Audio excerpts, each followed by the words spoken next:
Mais que peut-il bien se passer dans la tête de nos ados? L'éducation? Les fréquentations? Je ne sais pas. Auquel cas, ça part en vrille tout ça, voilà. Les sujets tournent en rond parce que le monde ne tourne pas rond. J'espère que tu vas bien, que tout se passe pour le mieux. Pour toi, nous allons commencer direction des PMP avec des jeunes qui commencent à faire le mauvais choix. Voilà, il y en a un des deux. Ça va encore, par contre le deuxième. Bah je dis ça va encore, non, ça ne va pas. Mais ce qu'a fait le deuxième, c'est extrêmement grave. Mon Dieu, mon Dieu, mon Dieu, mon Dieu, mon Dieu. Ça fait peur, ça fait peur. Dire que ce sont des ados, donc tu mets la même histoire, mais 20 ans plus tard, 15 ans plus tard, 15-20 ans plus tard. Ça donne quoi? Le premier, il y a peut-être encore moyen de faire des choses. Le deuxième, pour moi, c'est déjà irréversible. Bon, nous allons commencer, mais avant ça, petit like et commentaire pour le soutien et le référencement. On écoute ça. Premier procès du genre. Je suis algérien, la France. On va parler sur cette affaire parce que vous avez des révélations. C'est les révélations du sourd sur cette affaire à Moribuco. On va la raconter à nos téléspectateurs à 21h10 en direct. Oui, en fait, ça s'est passé lundi 30 septembre à Saint-Malo, dans le lycée professionnel de Maupertuis. Oui.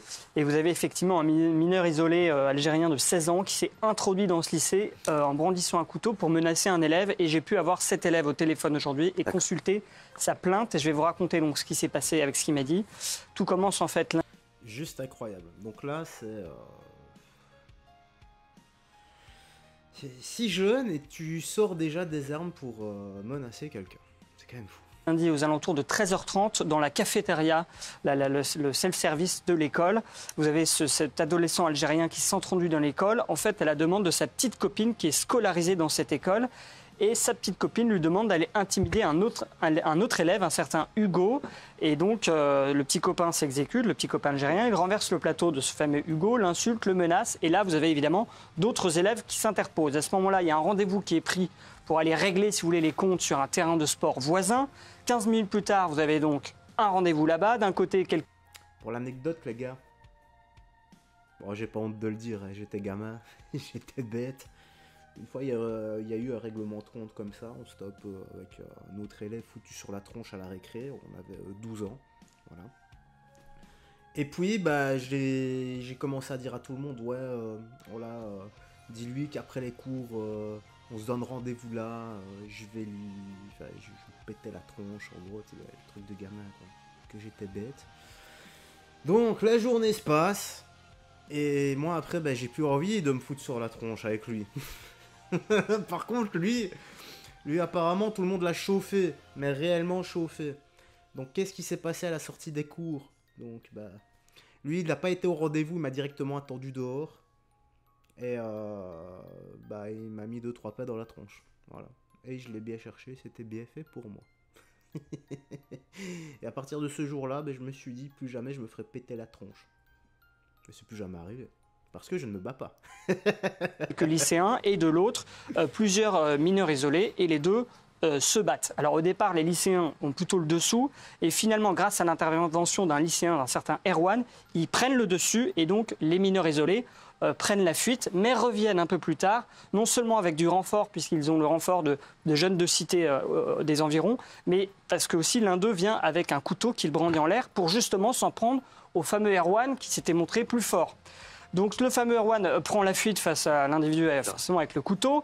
Il parvient à rentrer dans l'école pour se réfugier, notamment à s'enfermer dans un sas. Et c'est à ce moment-là que l'autre, avec le couteau, se colle à la fenêtre de ce sas et lui dit effectivement « Sors, je vais te tuer, sors, je vais te tuer. Je suis algérien, la France ». Il arrache son t-shirt également. Le lycéen continue à prendre la fuite dans l'école, l'autre continue à le poursuivre avec son couteau. Finalement, il est arrêté, celui qui menace avec le couteau, l'Algérien, par des lycéens. Et aujourd'hui, il est placé sous contrôle judiciaire, c'est ce qu'a indiqué le parquet de Rennes. Et il est poursuivi pour plusieurs chefs, notamment... Donc là, il est dehors. Oui, il est dehors, mais il a un contrôle plus ou moins strict. Et puis, il est placé dans un centre éducatif. Ouais. Tranquille. Tranquille alors, oui. Et donc voilà, il est poursuivi pour intrusion avec une arme dans l'enceinte d'une école, violence avec usage ou menace d'une arme, violence en réunion, menace de mort réitérée, et il va être convoqué en décembre devant le juge à Rennes pour une audition pour en fait juger sa culpabilité. Puis après, vous savez, dans la justice des mineurs, ça se passe en 2 temps. Les gars, au mois d'octobre.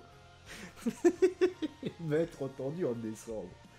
C'est comme une dinguerie, ça. Bon, on juge la culpabilité là en décembre et après il sera reconvoqué pour la sanction. Ce sera probablement dans 6-10 mois à ce moment-là. En tout cas, bravo à Erwan. Hein. Oui. Ben, ça rappelle un peu l'affaire de Crépol, enfin la montée rapide comme ça en tension avec tout de suite on sort un couteau. Et heureusement que Erwan il a eu du bon sens, qu'il s'est pas dit oui je me prends pour Superman et que je vais le rush alors que le mec a un couteau. Voilà, prenez, foutez-vous de ma tronche dans l'espace commentaire parce que je vais dire le mot, c'est autorisé, allez-y les gars. Quelqu'un qui lui sort un couteau, vous prenez la fuite, vous vous barrez, la fuite, je ne sais pas, voilà. Vous prenez votre jambe à votre cou et vous vous barrez. Usain Bolt, à l'arrière, il doit être derrière vous à la fin du 100 mètres. On est prêt à tuer quelqu'un. Incroyable, hein, ça encore, incroyable. Je ne sais pas ce que dit. On va en parler demain de ça parce que j'aimerais bien voir l'avis de Thomas Guénolé là-dessus. Merci à tous d'avoir été avec nous. Moi, j'aurais bien aimé avoir l'avis de Verdez là-dessus. Ça aurait été cool, hein, qui trouve encore des excuses. Donc ça, c'était la première actu. Là, la deuxième. Voilà, ici, encore moyen de faire quelque chose. C'est tenté que... Mais il y a un espoir parce qu'il n'y a pas eu de dinguerie. Voilà. C'est déjà fou ce qui s'est passé, mais il n'y a pas eu... C'est pas viré au drame, quoi. Voilà, ça n'a pas viré au drame, c'est ça que je veux dire. Par contre, ici, les gars, c'est dramatique. Hein. Adolescent de 16 ans en fuite après avoir poignardé sa mère et son frère de 2 ans, Michel Marie. Oui, alors ça, c'est aussi une histoire complètement ahurissante. À la Selle-Saint-Cloud, dans un quartier plutôt résidentiel de la banlieue parisienne, avenue Lucien-René Duchesne, très précisément.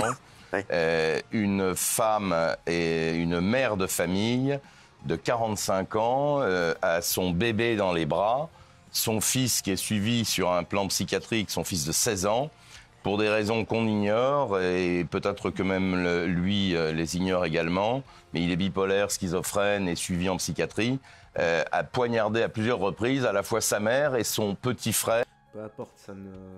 Si, ok, il est bipolaire, tout ce que tu veux, ça ne justifie pas que tu prennes un couteau pour... poignarder des gens de ta famille. Qui avait 2 ans. La mère réussit à protéger du mieux possible son enfant de 2 ans. Elle réussit à sortir de l'appartement. Son fils de 16 ans lui arrache l'enfant qu'il jette dans les escaliers. La femme va se réfugier au 3e étage chez une voisine pour prévenir la police. Et lorsque la police arrive, il y a du sang partout. Une autre voisine a découvert le bébé allongé entre le 1er étage et le rez-de-chaussée, blessé de 2 ou 3 coups de couteau.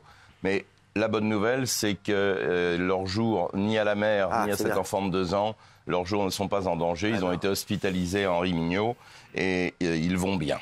Exactement. Gilles Verdez. C'est chaud comme histoire. C'est incroyable. Ok, le mec est bipolaire, tout ce que vous voulez, mais... Encore une fois, ça ne justifie pas ce qui se passe. Et nos jeunes, comme ça, il y en a de plus en plus. Des règlements de compte qui virent au drame, on l'a vu l'actu juste avant. Ici, un ado qui fait ça, c'est quoi? Quelle est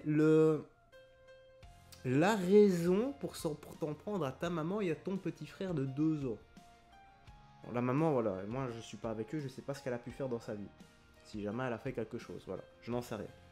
Là, c'est vraiment pour essayer d'être plus ou moins neutre. Mais le petit frère de 2 ans, qu'est-ce qu'un enfant, comme ça, innocent, aurait-il bien pu faire de mal, consciemment, envers quelqu'un? Rien du tout. Enfin, je sais pas, ça coule de source. En moins de 10 jours, très vite, 4 clandestins ont été libérés. Ça, on va pas écouter, ça nous intéresse pas. Ça, c'est encore une autre actu. Bon, d'agri.